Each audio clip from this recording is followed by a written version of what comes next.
আসসালামু আলাইকুম। Mental health research প্রতিষ্ঠান একাডেমি 21 এর উদ্যোগে প্রতি শুক্রবার রাত 8টায় আমরা মিলিত হই মনোসংলাপ প্রোগ্রামে। এই মনোসংলাপে আমরা বিভিন্ন মানসিক সমস্যা, মানসিক রোগ এবং মানসিক বিষয়ে আলোচনা করে থাকি। আলোচনায় আমাদের সাথে উপস্থিত থাকেন বিদগ্ধ সাইকোলজিস্ট, সাইকিয়াট্রিস্ট এবং সমাজের অন্যান্য গুণী, জ্ঞানী এবং বিদগ্ধ আহ, শিক্ষাবিদরা। আজকে আমরা মনোসংলাপের 27তম পর্ব নিয়ে আপনাদের সামনে হাজির হয়েছি। আজকে আমাদের বিষয় হচ্ছে বিশ্ব মানসিক স্বাস্থ্য দিবস উপলক্ষে আমাদের আজকের আলোচনা। আপনারা অনেকেই জানেন যে 10ই অক্টোবর বিশ্ব মানসিক স্বাস্থ্য দিবস। বিশ্ব মানসিক স্বাস্থ্য দিবসকে সামনে রেখেই আজকে আমাদের আলোচনাকে সামনে রেখেছি এবং আজ এবছরের বিশ্ব মানসিক স্বাস্থ্য দিবসের প্রতিপাদ্য বিষয় হচ্ছে mental health for all, greater investment, greater access. আমাদের আলোচনার ইস্যুও এটাই, mental health for all, greater investment, greater access. আজকে আমাদের আলোচনায় উপস্থিত আছেন পাবনা মানসিক হাসপাতালে আবাসিক সাইকিয়াট্রিস্ট ডাক্তার মাসুদ রানা সরকার। আমাদের সাথে আরো যুক্ত হচ্ছেন ইউকে থেকে একাডেমি 21 এর research director, mental health professional জনাব জিয়াউল হক। আমাদের সাথে আরো জয়েন করছেন বিশিষ্ট মনোবিজ্ঞানী মোহাম্মদ বেলাল হোসেন, সাইকোলজিস্ট। আমরা আমাদের আজকের আলোচকদেরকে আপনাদের সাথে পরিচয় করিয়ে দিলাম। আমরা এখন চলে যাব সরাসরি আমাদের মূল পর্বে। আমাদের সাথে যারা দর্শক শ্রোতা আছেন আপনাদেরকে জানিয়ে রাখি, আমাদের এই আলোচনায় শুধু আলোচকরাই থাকবেন এমন নয়, আপনারাও যুক্ত হবেন আমাদের সাথে। আমাদের আলোচনা যারা শুনছেন তারা প্রত্যেকেই ইচ্ছা করলেই আপনার ফেসবুক মেসেঞ্জারে, ফেসবুকে থেকে আমাদের লাইভ প্রোগ্রাম দেখতে পারেন, সেখানে প্রশ্ন করতে পারেন, মতামত দিতে পারেন, আমাদের সাথে যুক্ত থাকতে পারেন। তো আমরা সরাসরি চলে যেতে চাই আমাদের আলোচকদের কাছে।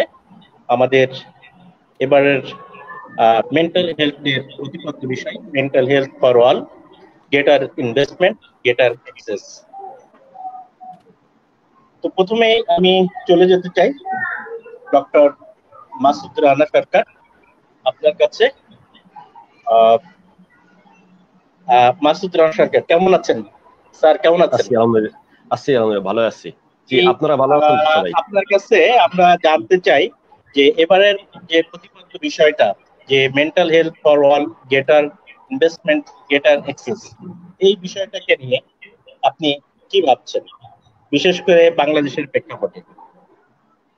ধন্যবাদ আমাকে আজকের এই ফেসবুক লাইভের সুযোগ দেওয়ার জন্য, এবং যারা দর্শক রয়েছেন তাদেরকেও ধন্যবাদ জানাচ্ছি যে এবছর 10 অক্টোবর বিশ্ব মানসিক স্বাস্থ্য দিবসের যে প্রতিপাদ্য বিষয়, সেটা ক্ষেত্রে আমি বলতে চাই, দুটা ঘটনাকে আমি নিয়ে আসতে চাই। যে আমরা জানি যে 2018 সালে আমাদের দেশের যে ন্যাশনাল মেন্টাল হেলথ সার্ভে, এই সার্ভে অনুযায়ী দেখা যাচ্ছে যে বাংলাদেশের প্রায় 2 কোটি লোক কোনো না কোনো ধরনের মানসিক রোগে আক্রান্ত।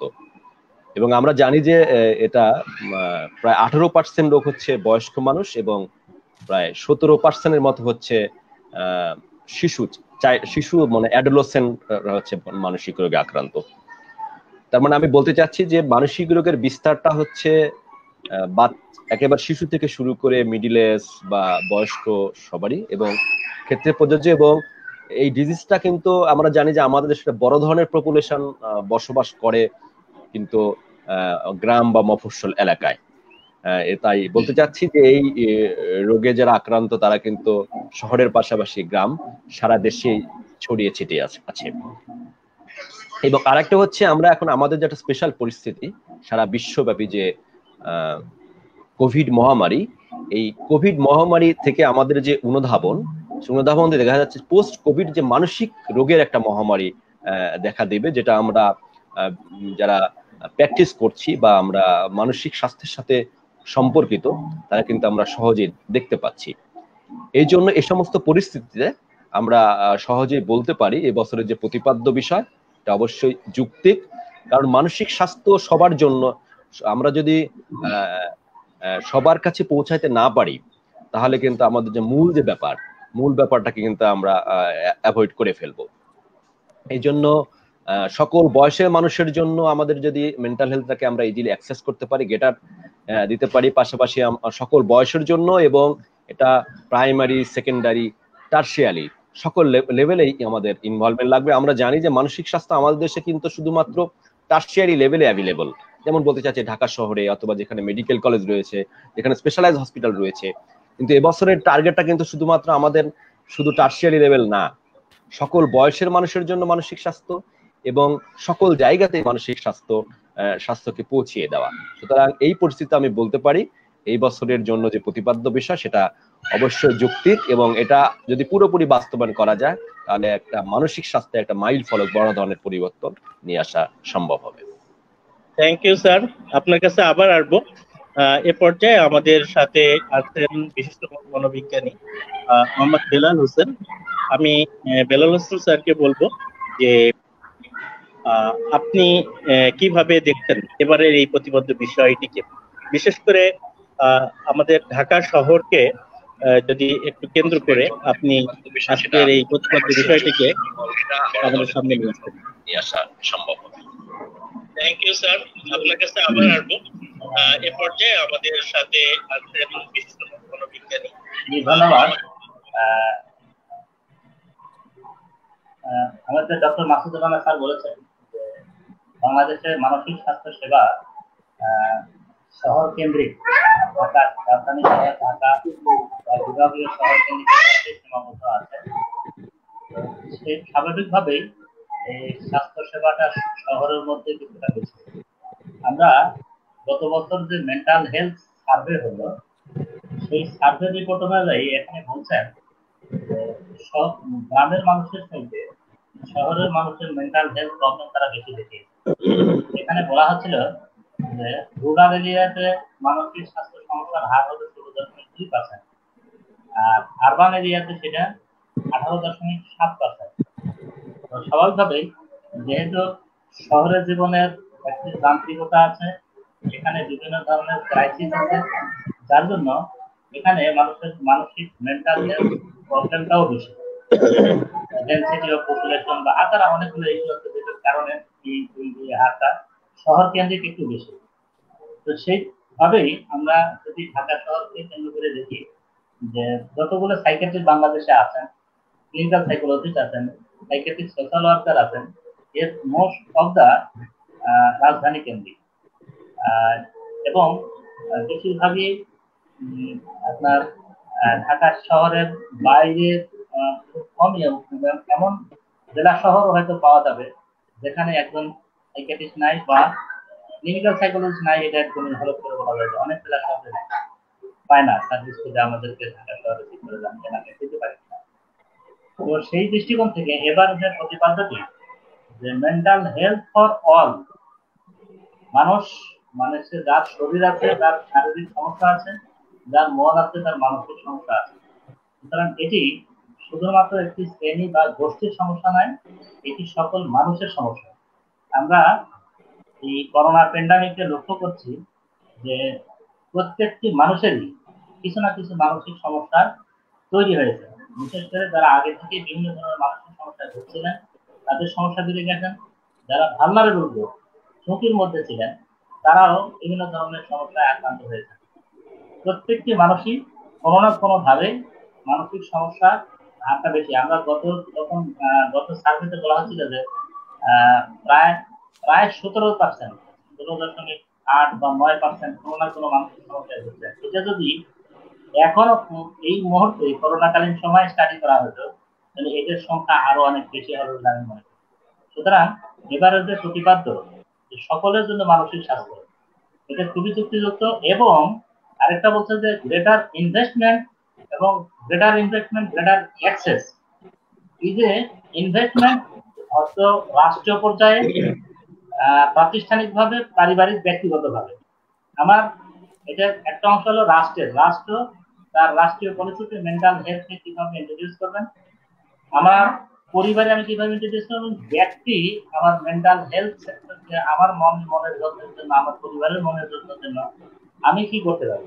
সাধারণত এই গ্রেটার ইনভেস্টমেন্ট শব্দটা এই জন্য আনা হয়েছে যে যেহেতু এই মানসিক রোগটা এখন পর্যন্ত অবহেলিত, এটাকে মানুষ খুব বেশি গুরুত্ব দেন না এবং এইটা চিকিৎসার আওতায় আনতে চান না। ফলে দেখা যায় যে মানসিক রোগ হলেই তাকে শিকল দিয়ে বেঁধে রাখা, জেল ভোগ, কারা ভোগ, এই বিভিন্ন ধরনের ম্যাল ট্রিটমেন্ট হতে থাকে। এই সেক্টরটায় মানুষ ইনভেস্ট করতে চায় না, বা ইনভেস্ট করতে চাইলেও কত অল্প টাকায় মানে অস্বাস্থ্যকর পরিবেশে বিভিন্ন ভাবে চিকিৎসার ব্যবস্থা বাংলাদেশে গড়ে উঠেছে। এটাও অথচ জেনারেল হসপিটাল বাংলাদেশের খুব দামি দামি জেনারেল হসপিটাল চলছে, অ্যাপোলো, ইউনাইটেড, স্কয়ার, সমরিতা, এরকম দামি দামি জেনারেল হসপিটাল চলছে, কিন্তু দামি দামি মানসিক হাসপাতাল কিন্তু গড়ে ওঠে নাই। এটাই প্রমাণ করে যে মানুষ আসলে মেন্টাল হেলথ সেক্টরে বিনিয়োগ করতে চায় না। শারীরিক রোগ হলে সে ঠিকই অনেক টাকা খরচ করছেন, কিন্তু মানসিক হেলথ স্বাস্থ্য সেক্টরে খরচ যে করতে চায় না, এটা বাংলাদেশের ইভেন ঢাকা শহরের চিত্র দেখে বোঝা যায় যে খুব নাম করা যেমন ইউনাইটেড, অ্যাপোলো, এই কিছু দামি দামি ক্লিনিক তৈরি হয়েছে, হসপিটাল তৈরি হয়েছে বেসরকারি পর্যায়ে, এই ধরনের কোন মানসিক হাসপাতাল কিন্তু ঢাকা শহরেও খুব রেয়ার, দুই একটা ছাড়া। ইদানিং হয়তো দুই একটা উদ্যোগ নিয়ে এগিয়ে আসছেন। আমি মনে করি যে বাংলাদেশে এই সংখ্যা হয়তো আস্তে আস্তে বাড়বে। সেই দিক থেকেও এবারের প্রতিবদ্ধতা খুবই যুক্ত যে আপনি যত বিনিয়োগ করবেন তত আউটকাম পাবেন। সুতরাং এই এবারকার এই প্রতিবদ্ধতাকে গুরুত্ব দিয়ে আমরা যদি রাষ্ট্রীয়ভাবে, সামাজিকভাবে, পারিবারিকভাবে আমরা মেন্টাল হেলথ সেক্টরের বিনিয়োগটাকে বাড়াই দিই, তাহলে আমাদের সকলের ভালো থাকাটা নিশ্চিত হবে। ধন্যবাদ।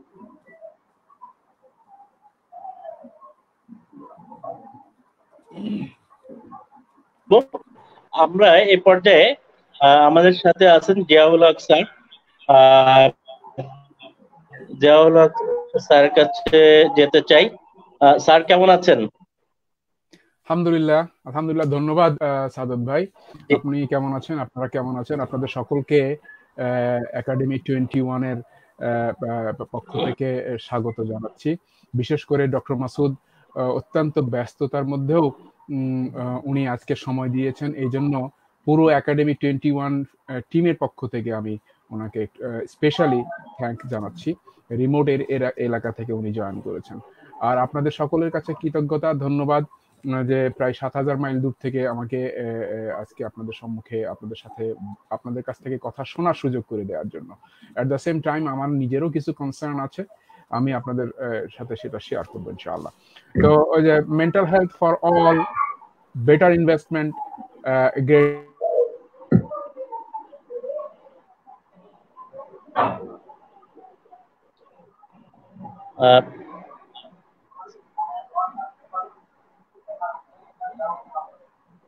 স্যার নেটওয়ার্ক আমারটা আনস্টেবল, আপনারও কি একই অবস্থা মনে হচ্ছে? আপনারা কি শুনতে পাচ্ছেন আমাকে? জি, সবাইকে শুনতে পাচ্ছি।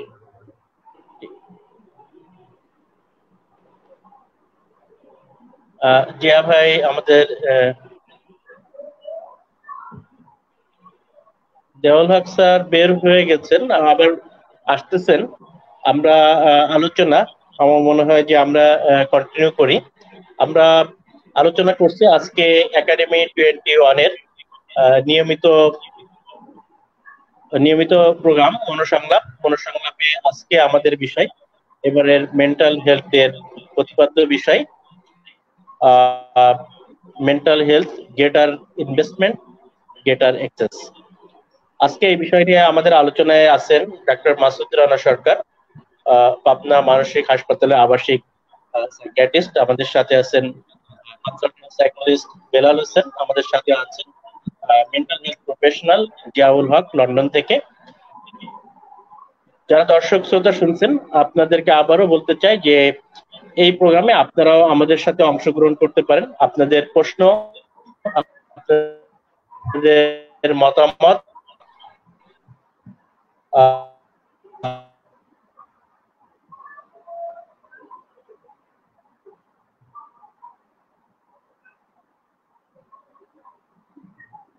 আমাদের গ্রামে আপনারা কমেন্টস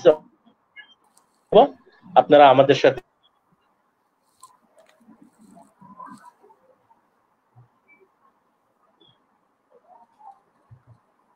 আসসালামু আলাইকুম, আমাকে কি শোনা যাচ্ছে? সমৃদ্ধ করবেন। এ পর্যায়ে আমি আবার সরি, আমার এখানে আপনার কাছে আবার যেতে চাই কোন অবস্থা। তারপরেও আমি একদম একটু স্পেসিফিক করে জানতে চাই যে আসলে বাংলাদেশের মানুষের মানসিক স্বাস্থ্যের অবস্থা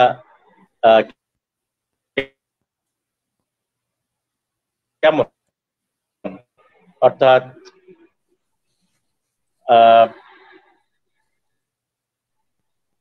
আবার মাসুদ রানা সরকারকে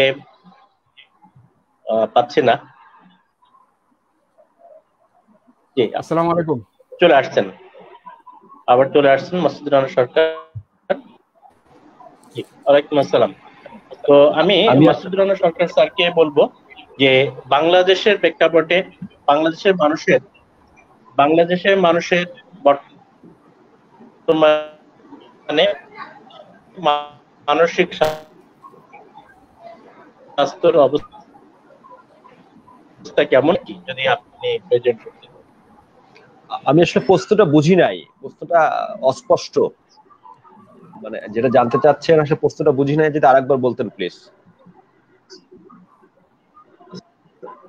জি জি জি, আমি জি জি জি জি নেটওয়ার্কের প্রবলেমের জন্য আমার মনে হয় যে একটু বিভ্রাট হচ্ছে। আমি আবার বলছি যে আপনার কাছে আসলে আমরা জানতে চাচ্ছিলাম যে বাংলাদেশের মানুষের মানসিক স্বাস্থ্যের অবস্থা কেমন, কোনো স্ট্যাটিস্টিক্স বা রিসার্চ থাকলে আপনি যদি আমাদের সামনে বিষয়টা বলতেন।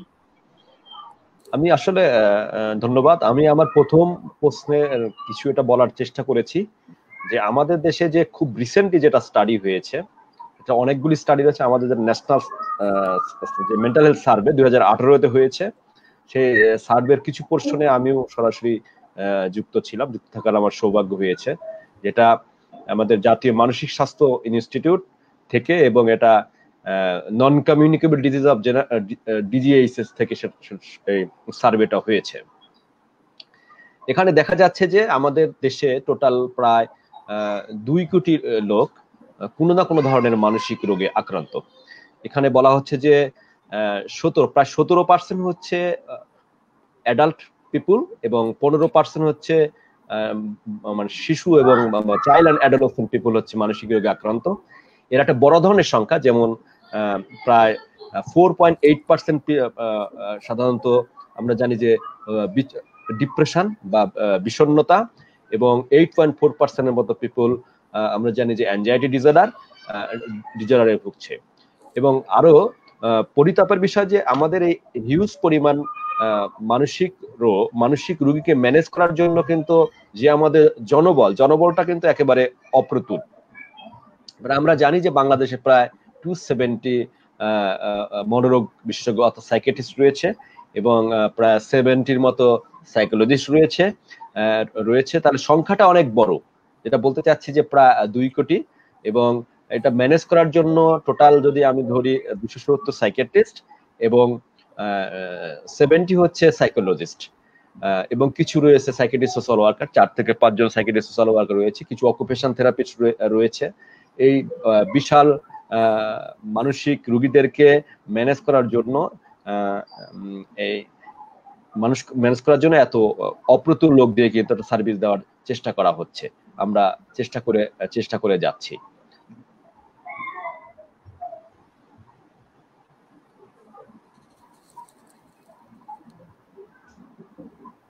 যে বাংলাদেশের মানুষের মানসিক অবস্থা এবং মানসিক স্বাস্থ্য সেবা প্রদানকারীদের অবস্থা, তো সেই প্রেক্ষাপটে আপনি যেহেতু দীর্ঘদিন দেশের বাইরে বিভিন্ন দেশে মেন্টাল হেলথ নিয়ে কাজ করেছেন, সো আপনার কাছ থেকে একটু মানে বিশ্ব প্রেক্ষাপট, বিশেষ করে উন্নত দেশগুলোতে তাদের মানে মানসিক স্বাস্থ্যের অবস্থা এবং তাদের যে সাপোর্ট সিস্টেম এ সম্পর্কে যদি আমাদেরকে একটু জানাতেন। জাওয়াল হক স্যার। থ্যাংক ইউ সাদত ভাই।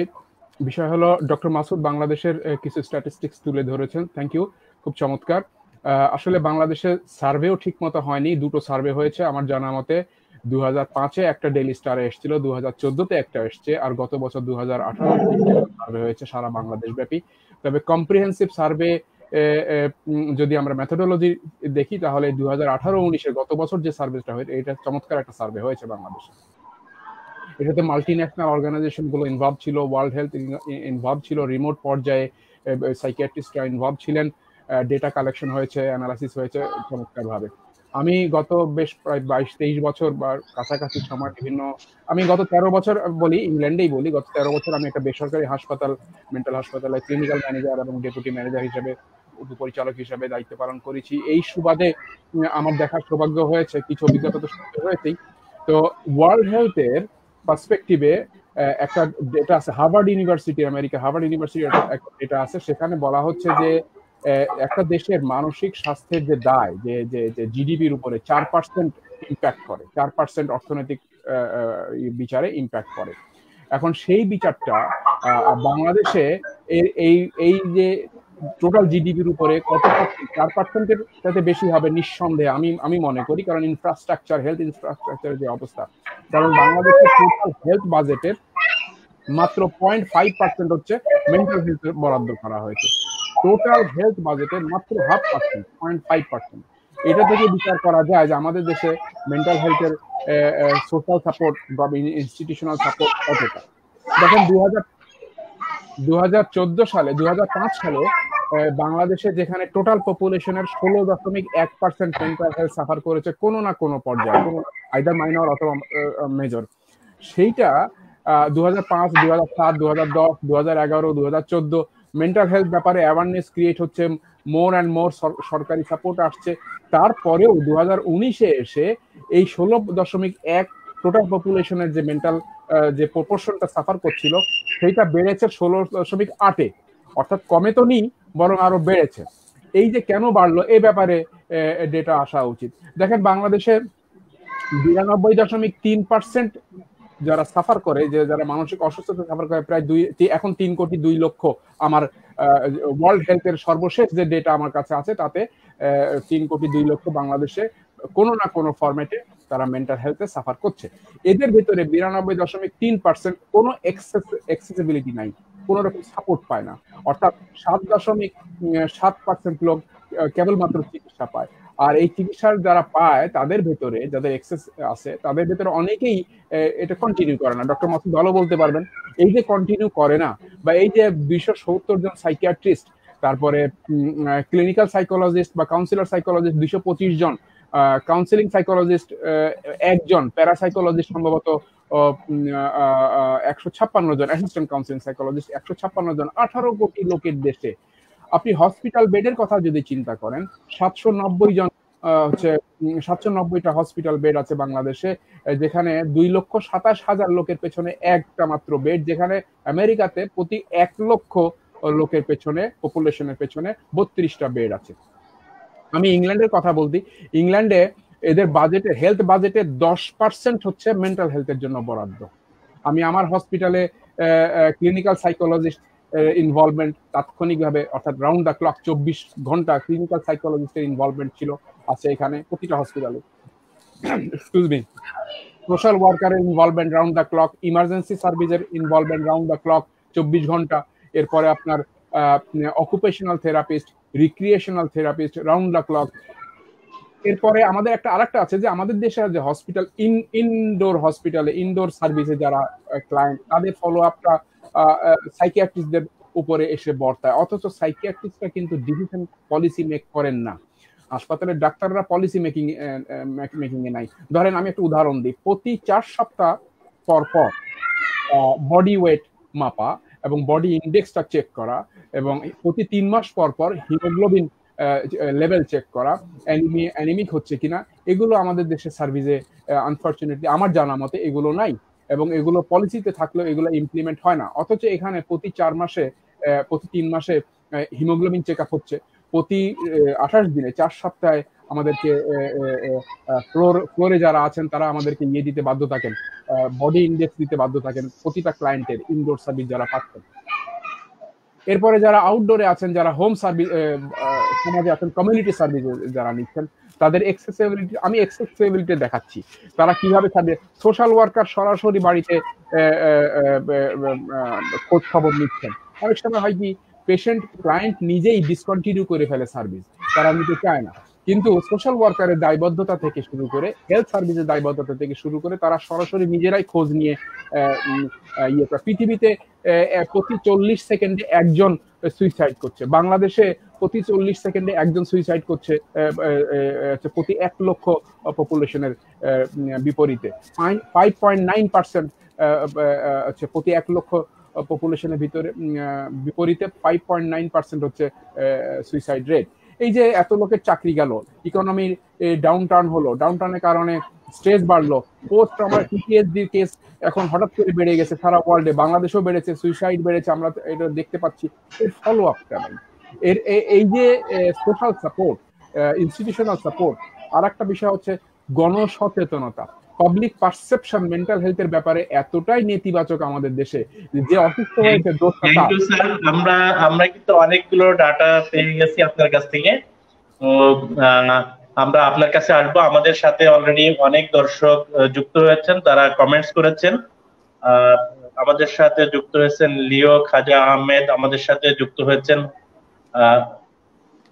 সম্ভবত হুমায়ুন নূর, তিনি বলেছেন খুবই সুন্দর উদ্যোগ।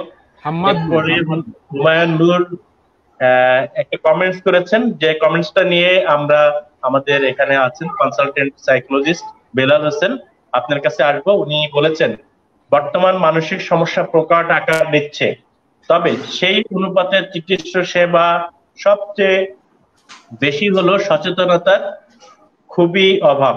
বেশিরভাগ মানুষ মানসিক সমস্যা সম্পর্কে অবগত নয়। বেশি বেশি আপনাদের এমন প্রোগ্রাম জরুরি। তো আমাদের সাথে আমাদের psychotherapist, psychologist, consultant psychologist Belal Hossain আছে।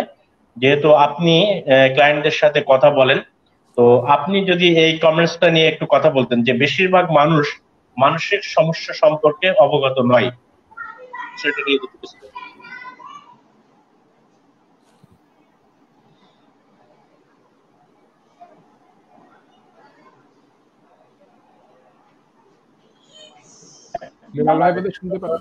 বিভিন্ন ধরনের আমাদের দেশে মানসিক স্বাস্থ্য সেবার অ্যাক্সেস আগের থেকে একটু বাড়ছে, মানুষের মধ্যে সচেতনতা তৈরি হচ্ছে।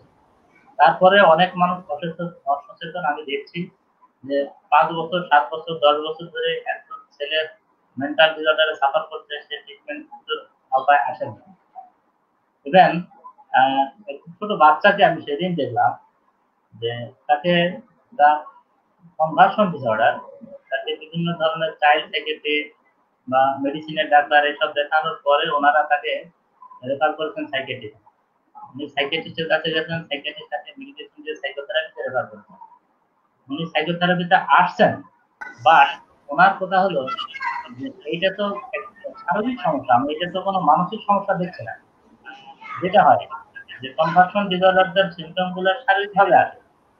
এখন এই যে উনি একজন শিক্ষিত মানুষ, শিক্ষিত মা, বাট উনি নিজেও বুঝছেন না, ডাক্তার রেফার করেছেন, 2 জন বিশেষজ্ঞ ডাক্তার সাইকিয়াট্রিস্ট তাকে রেফার করেছেন, সাইকিয়াট্রিস্ট তাকে ট্রিটমেন্ট দিয়েছেন এবং আমার কাছে আসছেন কাউন্সিলিং এর। উনি বিলিভই করেন না যে এটা একটা সাইকোলজিক্যাল প্রবলেম বাচ্চার এবং এটা সাইকোলজিক্যাল ম্যানেজমেন্ট না। এই বিষয়গুলো আসলে উনি আমার কাছে আসছেন দেখে আমি তাকে বলতে পারলাম, বুঝাতে পারলাম একজন ব্যক্তি। এই চিত্র তো ঘরে ঘরে, মানসিক সমস্যা ঘরে ঘরে। মানসিক সমস্যা শুধু যে বিভিন্ন ধরনের মানসিক সমস্যার মধ্যে anxiety, depression, sadness, helplessness, loneliness এগুলো আছে। আবার আপনার obsessive compulsive disorder, panic, psychotic disorder, schizophrenia, এগুলো তো আছে। অ্যাডিকশন আছে, বিভিন্ন ধরনের গেম অ্যাডিকশন আছে, এবং এই যে সুইসাইড, আত্মহত্যা করছেন। আমার পাশের এক কলিগ তিনি সুইসাইড করছেন, আমি টের পাচ্ছি না। তার তিনি ডিপ্রেশনে ভুগছেন, উনি নিজেও এটা প্রাতিষ্ঠানিক ভাবে ডিটেক্ট করার সুযোগ নেই। জিয়া ভাই যেমন বললেন যে সেখানে সাইকিয়াট্রিক সোশ্যাল ওয়ার্কার আছে, মানুষের ঘরে ঘরে গিয়ে খবর নিচ্ছেন, মানুষের মেন্টাল হেলথ সম্পর্কে তাদের ইনভেস্ট বেশি। এবং দেখেন যে ট্রিটমেন্ট প্রোটোকলের মধ্যে সাইকিয়াট্রিস্ট, ক্লিনিক্যাল সাইকোলজিস্ট বা সাইকোলজিস্ট এবং সাইকিয়াট্রিক সোশ্যাল ওয়ার্কারের সাথে সাইকিয়াট্রিক নার্স, যেটা আমাদের সাথে একজন আছেন, জিয়া ভাই সাইকিয়াট্রিক নার্সিং এ পড়াশোনা করেছেন। উনি বাংলাদেশের মানুষ, কিন্তু দুঃখজনক হলে সত্য যে বাংলাদেশে একজনও সাইকিয়াট্রিক নার্স নাই। জেনারেল নার্স দিয়ে চলছে, সাইকিয়াট্রিক নার্সিং এর উপর বাংলাদেশে কোনো পড়াশোনার সুযোগই নেই, ডিপ্লোমা নাই, কোনো কোর্স নেই। এই ল্যাকিং গুলো নিয়ে চলছে। তবে অনেক ডেফিসিয়েন্সি থাকলেও বাংলাদেশের মানুষের মধ্যে গ্রাজুয়ালি সচেতনতা বাড়ছে। যে জিনিসটা আমাদের জন্য খুবই ব্যারিয়ার, সেটা হলো সামাজিক সোশ্যাল স্টিগমা। গত যে জরিপ হয়েছে, সেই জরিপের একটা ডাইমেনশনে দেখানো হয়েছে যে মানুষের মধ্যে সোশ্যাল স্টিগমা কেমন মেন্টাল হেলথ নিয়ে। সেখানে পাওয়া গেছে 4.5 আউট অফ 7। ওর সোশ্যাল স্টিগমার সর্বোচ্চ রেট ছিল 7, যেখানে বাংলাদেশের মানুষের মধ্যে পাওয়া গেছে 4.5। এটা খুবই হাই, এবং এটার কারণে অনেক মানুষ কিন্তু ট্রিটমেন্ট ঠিক করছেন না। আমরা দেখেছি যে একটা সাইকিয়াট্রিক ক্লিনিকে একজন ভদ্রলোক কাউন্সিলিং এর জন্য আসতে পারছেন না, উনি বলছেন এটা অন্য কোথাও নেন, যে সাইকিয়াট্রিক হসপিটালে যাব, বিষয়টা কেমন দেখাবে। এই যে থ্যাংক ইউ বেলাল ভাই, আপনার কাছে আবার আসবো। আমরা এখন আবার চলে যেতে চাই মাসুদুর রহমান সরকার স্যারের কাছে। আমাদের যারা দর্শক শ্রোতা আছেন তাদের ভিতর থেকে আমাদের সাথে যুক্ত হয়েছেন সানজিদা হক, আমাদের সাথে যুক্ত হয়েছেন রাবেয়া আক্তার রিপা, আমাদের সাথে যুক্ত হয়েছেন জামাল উদ্দিন, আমাদের সাথে জিয়াউল হক জুয়েল একটা কমেন্টস করেছেন, যে কমেন্টসটা নিয়েই মূলত মাসুদুর রহমান সরকার স্যারের সাথে আমরা কথা বলতে চাই। সেটা প্রতিটা পরিবারেই মানসিক সমস্যা বেড়েই চলেছে, যাদেরকে আমরা সুস্থ মনে করি। তার মানে মানসিক সমস্যা বাড়ছে, মানসিক রোগ বাড়ছে, কিন্তু আমরা মনে করছি সুস্থ। মাসুদুর রহমান সরকার স্যার, আপনি দীর্ঘদিন ধরে প্র্যাকটিস করছেন এবং বাংলাদেশের একমাত্র মানসিক হাসপাতাল যেখানে আপনি আবাসিক সাইকিয়াট্রিস্ট হিসেবে আছেন, বিষয়টা আপনি কিভাবে দেখছেন? আপনার অভিজ্ঞতা যদি আমাদের সাথে শেয়ার করতেন স্যার। আসলে ধন্যবাদ। আমরা অনেকেই, আমাদের যে আলোচক রয়েছে তারা অনেকেই বলার চেষ্টা করেছি যে আমাদের যত দিন যাচ্ছে এটা বিভিন্ন কারণ রয়েছে, যে আমাদের অর্থনৈতিক চ্যালেঞ্জ, আমাদের কম্পিটিশন, আমাদের বিভিন্ন গ্লোবালাইজেশন, আর্থসামাজিক ব্যাপার, এবং আমাদের এখন যে আমাদের আর্থসামাজিক যে অবস্থা এবং আমাদের মাদকের বিস্তার বেড়ে যাওয়া, আমাদের ডিজিটালাইজেশন, যেটা আমাদের এত ইজিলি অ্যাভেলেবল হয়েছে, আমাদের মোবাইল, ইন্টারনেট, সব মিলে দেখা যাচ্ছে যে আমরা আমাদের পরিবারে বা আমাদের সমাজে মানসিক রোগ কিন্তু দিন দিন বেড়ে যাচ্ছে, যেটা আমাদের রিসার্চও বলে। যে দেখা যাচ্ছে আগের রিসার্চ থেকে কিন্তু বর্তমান রিসার্চে মানসিক স্বাস্থ্য, মানসিক রোগীর সংখ্যা অনেক বেড়ে গিয়েছে। এবং বেড়ে যাওয়ার কারণগুলো আমি আগে বলার চেষ্টা করলাম, এবং এটা আমরা আসলে বলার চেষ্টা করলাম। এটা বেড়ে যাওয়ার যে কারণ হচ্ছে এই বিষয়গুলি। এবং মানসিক রোগ যদি মেজর সাইকোটিক হয়, আসলে আমি যদি মোটা দাগে মানসিক রোগকে দুই ভাগে ভাগ করতে পারি, একটা হচ্ছে মেজর সাইকোটিক আর মাইনর সাইকোটিক, মানে সাইকোটিক আর নিউরোটিক। নিউরোটিক আসলে বড় ধরনের কেসই কিন্তু হচ্ছে, আমরা জানি যে নিউরোটিক, এই নিউরোটিক যে রোগীগুলা তারা কিন্তু তার যে সমস্যা আছে, বিশেষ করে ডিপ্রেশন, অ্যাংজাইটি বা অবসেশন বা তার অ্যাগোরাফোবিয়া, প্যানিক ডিসঅর্ডার, এই পেশেন্টগুলি কিন্তু নিজেরা কিন্তু উপলব্ধি করে তার মধ্যে সমস্যা হচ্ছে, এবং সে কিন্তু নিজেই চিকিৎসকের শরণাপন্ন হয় বা কাউন্সিলরের শরণাপন্ন হয়, চিকিৎসা নিতে আগ্রহী হয়। তার মনের যে কষ্ট ফিল করে, কষ্ট ফিল থেকে রিলিফ পাওয়ার জন্য সে কিন্তু আমরা দেখছি যে তারা কিন্তু চিকিৎসকদের কাছে আসছে, যেটা হয়তো আজ থেকে 5 বছর আগে এই পরিমাণটা কিন্তু অত বেশি ছিল না। যে তারা হয়তো বা অন্য জায়গাতে, বিশেষ করে আমাদের নিউরোলজি চিকিৎসকদের কাছে অথবা জেনারেল ফিজিশিয়ানদের কাছে অথবা আদার দেন সাইকিয়াট্রিস্টদের কাছে তাদের সার্ভিসের জন্য যেত। কিন্তু এখন কিন্তু এটা আমার কাছে যেটা মনে হয়, অনেক আমরা যে পেশেন্টগুলি দেখি কিন্তু তার একটা বড় ধরনের সংখ্যায় তারা নিজেরাই ইচ্ছা, বিশেষ করে নিউরোটিক পেশেন্ট, আমি যেটা আগেই বলেছি ডিপ্রেশন, অ্যাংজাইটি, অবসেশন, নিজেরাই উপলব্ধি করে তার ভালো হওয়া দরকার, এটা তার মানসিক সমস্যা, চিকিৎসা দরকার। সুতরাং সে কিন্তু সরাসরি আমরা দেখছি যে সরকারি হাসপাতালের বহির্বিভাগেও অথবা আমাদের প্রাইভেট প্র্যাকটিসেও কিন্তু একটা বড় ধরনের সংখ্যা আসছে। কিন্তু বাকি যেটা থাকে নিউরোটিক, এই নিউরোটিকের কিন্তু তাদের তো আসলে ইনসাইট থাকবে না, তার যে এটা একটা মানসিক রোগ বা তার চিকিৎসা দরকার, চিকিৎসা করে সে ভালো হবে, এটা থাকবে না। সুতরাং সে এটাকে তো আসলে তার রোগ মনে করবে না। কিন্তু অনেক সময় দেখা যায় যে আমাদের যিনি দর্শক যেটা প্রশ্ন করেছেন, যে তাই রোগীর পাশাপাশি কিন্তু আমরা এই প্রবলেমটা ফেস করি, যে রোগীর ফ্যামিলি মেম্বারও কিন্তু অনেক সময় অনেক সোশ্যাল স্টিগমার কারণে অনেক সময় তার ক্রিটিসিজম হবে, অথবা তার ফ্যামিলিকে প্রতিবেশীরা কিভাবে দেখবে, তাদের অবস্থানটা সমাজে অনেকটা নিচু হয়ে যাবে, এসব কথা চিন্তা করে কিন্তু তারা অনেক সময় সিমটম গুলিকে হাইড করছে। তার যে মানসিক রোগী আপনাকে একটু এই প্রশ্নের আলোচনার ভিতরে আমি একটু যোগ করতে চাই।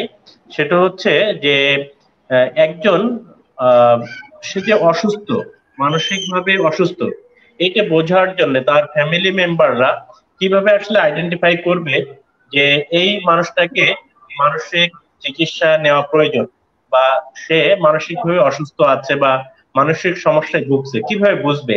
এই বিষয়টা যদি আমাদের সামনে একটু স্পষ্ট করে দিতেন। আসলে আমি বলেছি যে মানসিক রোগকে আসলে দুটা ভাগে আমরা ভাগ করলাম। আগে যদি মোটা দাগে আমরা বলি যে একটা রয়েছে সাইকোটিক বলতে এখানে রয়েছে সিজোফ্রেনিয়া রয়েছে, ডিলিউশনাল ডিজঅর্ডার রয়েছে, এখানে বাইপোলার ম্যানিয়া রয়েছে, হাইপোম্যানিয়া রয়েছে, এবং আমরা জানি সিজো অ্যাফেক্টিভ ডিজঅর্ডার রয়েছে, এবং বিভিন্ন সাবস্টেন ইনডিউস সাইকোটিক ডিজঅর্ডার রয়েছে। এটা সাধারণত আমরা দেখতে পাই যে একজন মানুষের যে নর্মাল যে আচার আচরণ, নর্মাল তো আমরা সবাই জানি, এখন নর্মাল আচার আচরণে বড় ধরনের একটা ডিস্টর্শন হবে, তার চিন্তা চেতনায় একটা বড় ধরনের বৈপরীত্য দেখা দিবে, তার যে চলাফেরাটা একটা বড় ধরনের বৈপরীত্য দেখা দিবে, তার বড় অনেকেরই ক্ষেত্রে ঘুমের সমস্যা থাকবে, এবং বেশিরভাগের ক্ষেত্রে সে যে কাজ করে, সে যে পেশা ইনভলভমেন্ট, এই পেশায় দেখা সোশিও অকুপেশনাল ইম্পেয়ারমেন্ট থাকবে। এটা আমরা কিন্তু যারা এই মানসিক রোগের মেজর সাইকোটিক ইলনেসে যারা ভুগে, মানসিক রোগীদের থেকে তার আশেপাশে যারা থাকে তার আচরণটা কিন্তু তারা ভালোভাবে উপলব্ধি করতে পারে। এইসব ক্ষেত্রে উপলব্ধি করলে কিন্তু তারা বুঝবে তার কোনো ধরনের মানসিক রোগ রয়েছে, তাহলে সেই কিন্তু চিকিৎসকের শরণাপন্ন হবে।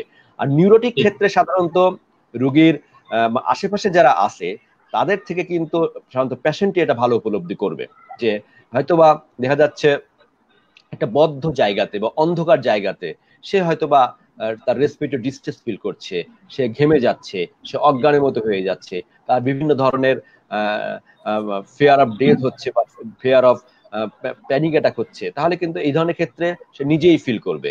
অথবা দেখা যাচ্ছে স্যার যেহেতু সময় কম, আরো কয়েকটা বিষয় নিয়ে আসবো। তবে মূলত আমরা যেটা আপনার কাছ থেকে বুঝতে পারলাম, প্রথমত যে কোনো মানুষ তার স্বাভাবিক যে চলাফেরা, স্বাভাবিক যে ঘুম, স্বাভাবিক খাবার গ্রহণের যে প্রক্রিয়া, এই জায়গাগুলোতে যখন তার কোনো ব্যাঘাত হবে, সে স্বাভাবিক যে চলাফেরা করতো, দৈনন্দিন যে কাজকর্ম ছিল, কাজকর্মে যখন ব্যাঘাত ঘটবে, দৈনন্দিন তার নিয়ম কারণে ব্যাঘাত ঘটবে, স্বাভাবিক রিলেশনশিপে যে ব্যাঘাত ঘটবে, তখন আমরা আসলে ধরে নিব যে তাকে মানসিক সেবা দরকার। এটা একটা জিনিস আমরা বুঝেছি। আরেকটা জিনিস আপনি যেটা বলেছেন খুব ইম্পর্টেন্ট আমাদের জন্য, সেটা হচ্ছে যার সমস্যা হচ্ছে সে হয়তো বুঝতে পারবে না, কিন্তু তার পরিবারের যারা সদস্য আছে তারা দূর থেকে বা বাইরে থেকে দেখবে যে এই লোকটার স্বাভাবিক যে অর্ডার, সেই অর্ডার থেকে বের হয়ে এসে একটু ভিন্ন রূপ নিয়েছে বা তার ব্যাঘাত ঘটছে। প্রতিবন্ধকতা তৈরি হচ্ছে, তখনই আমরা ফেসবুক লাইভে তাকে মানসিক সেবার জন্য আমি ফেসবুক লাইভে আছি ভাই। ধন্যবাদ আপনাকে। আমরা চলে যেতে চাই আবারও।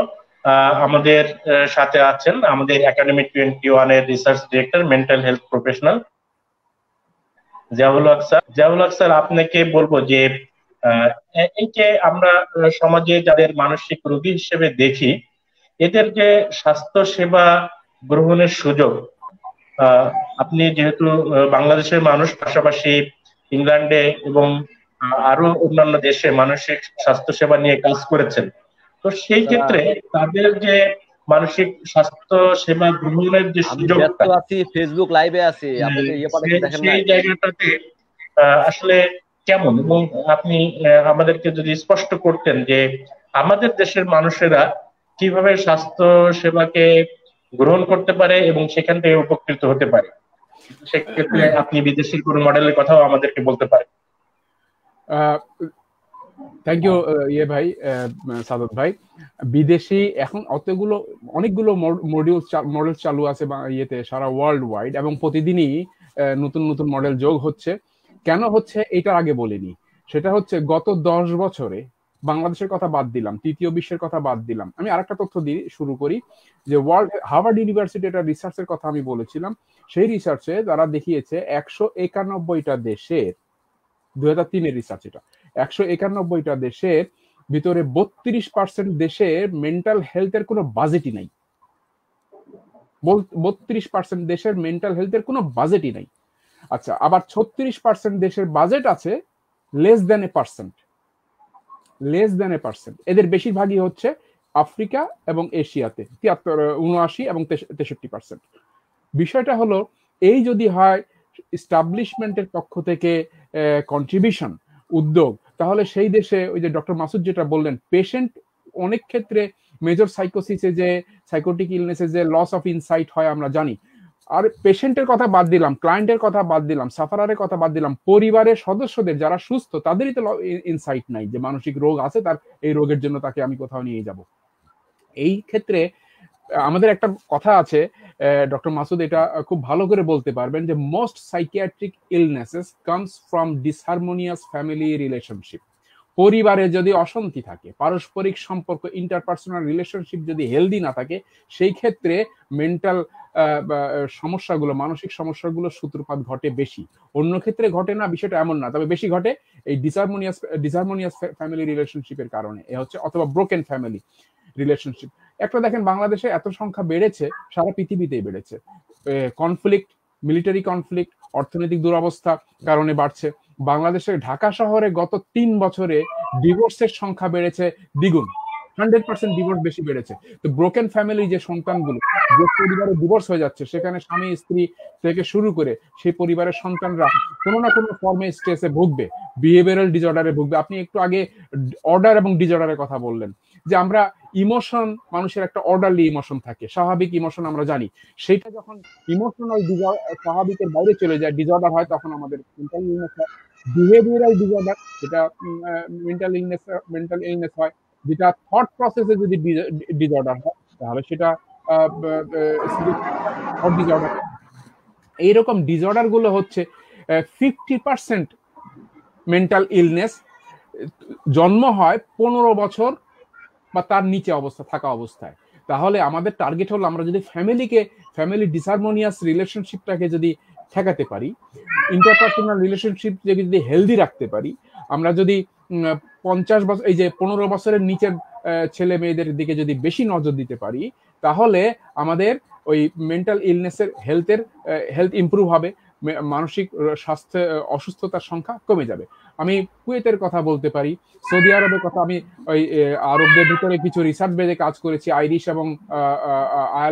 এবং কুয়েত ইউনিভার্সিটির টিমে, যেখানে কুয়েতে মিলিটারি সার্ভিসে এমন অনেক রোগী আছে, আমার রোগী ছিল, যারা প্রয়োজনের মুহূর্তে তারা চলে আসতো, নিজেরাই রিফার করে, সেলফ রিফার্ড হয়ে অনেক ক্ষেত্রে চলে আসতো, ট্রিটমেন্ট নিয়ে আবার চলে যেত অ্যাক্টিভ মিলিটারি সার্ভিসে। ওমানে এটা আছে, আরব আমিরেটসে আছে, সৌদিতে আছে। এরা কিন্তু টেকনোলজিক্যালি এত বেশি সচেতন নন, এত বেশি অ্যাডভান্স নন, যদিও ফাইন্যান্সিয়ালি বেশি অ্যাডভান্স, কিন্তু আমাদের দেশে এই সার্ভিসটা নাই। আমাদের দেশে এই সচেতন সার্ভিসটা গভর্নমেন্ট দেবে কি, সাইকিয়াট্রিস্টরা দেবেন কি করে, যদি পাবলিক, বেলাল ভাই তার আলোচনা নিয়ে আসছেন যে তার একজন শিক্ষিত অভিভাবককে বুঝাইতেই পারেননি যে এই যে কনভার্সনটা হচ্ছে এটা সাইকোসোমাটিক বা সাইকোলজিক্যাল ব্যাকগ্রাউন্ডের কারণে হচ্ছে, যার দরুন ডাক্তার তাকে রিফার করে দিয়েছে তার সন্তানকে সাইকিয়াট্রি এবং সাইকোলজিস্টের কাছে।